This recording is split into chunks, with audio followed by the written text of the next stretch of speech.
Hello traders, संवर्धन Motherson international limited announce there quarterly result. और जो इनके सितंबर 25 के जो रेवेन्यू इन्होंने अनाउंस करे हैं वो हैं 30,173 करोड़, जबकि पिछले क्वार्टर के अंदर जून क्वार्टर के अंदर इन्होंने 30,212 करोड़ के रेवेन्यू अनाउंस किए थे, जबकि देखेंगे तो ऑलमोस्ट फ्लैट ही हैं। अगर हम सितंबर 24 से कंपेयर करेंगे तो वहाँ पे उन्होंने 27,812 करोड़ के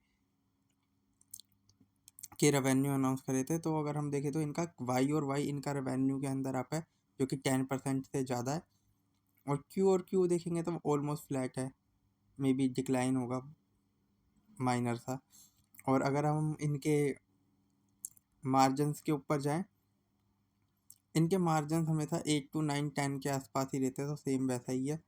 पिछले क्वार्टर के अंदर इन्होंने 8% थे, इस बार इन्होंने 9% के अनाउंस किया और ईयर ऑन ईयर भी 9% के थे। तो मार्जिन लगभग फ्लैट ही हैं और सिमिलर ही हैं जैसे ये अनाउंस करते थे।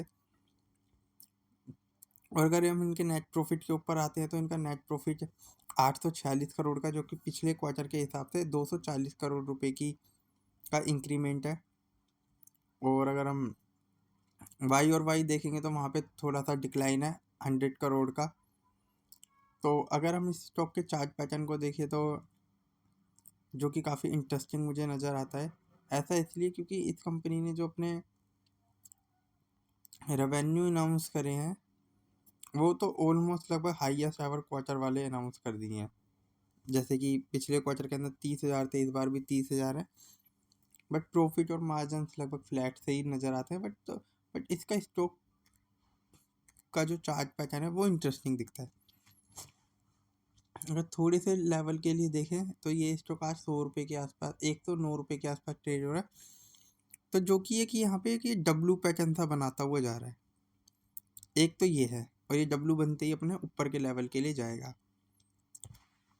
अब इस स्टॉक को थोड़ा सा इस तरीके से देखें तो यहाँ पे ये आपको एक कप और ये इसका एक हैंडल जैसा दिखेगा। अगर मैं यहाँ पे एक लाइन खींच देता हूँ तो इसी के डेप्थ के हिसाब से अगर जाएं तो जो कि 20 पॉइंट की है, तो इस लाइन के ऊपर मतलब ये जो लाइन है यहाँ पे मान लीजिएगा यहाँ 108, अगर 108 के लेवल से देखें तो 20, तो मतलब 128 तक के लेवल और आने चाहिए इस स्टॉक में। अभी रुकिए और भी चीज़ें इंटरेस्टिंग दिखाता हूँ इस चार्ट के अंदर।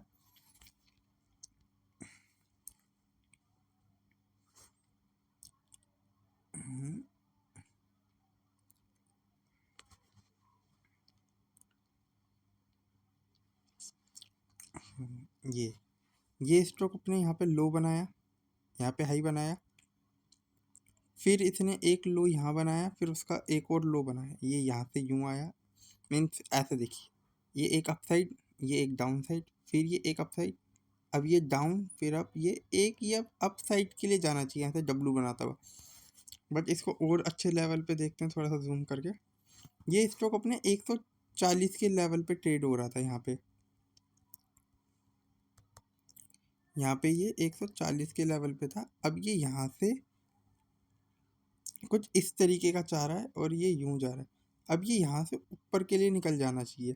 और अगर ये अपने 140 के लेवल को भी टच करता है तो यहाँ से ये ऑलमोस्ट 109 का आज की डेट में प्राइस चल रहा है।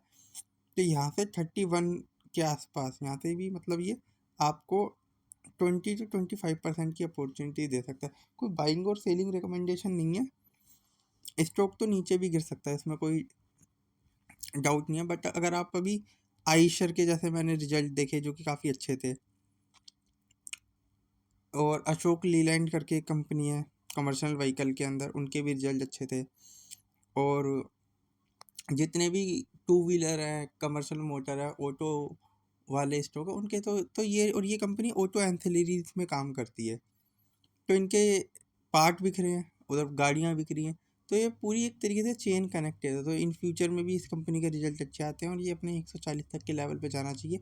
और कोई बाइंग और सेलिंग रिकमेंडेशन नहीं है, only for learning purpose. I am here to learn lot of thing from itself, और मैं आपको समझाने की भी कोशिश कर रहा हूँ। तो thank you for watching me. Okay, stay tuned, bye.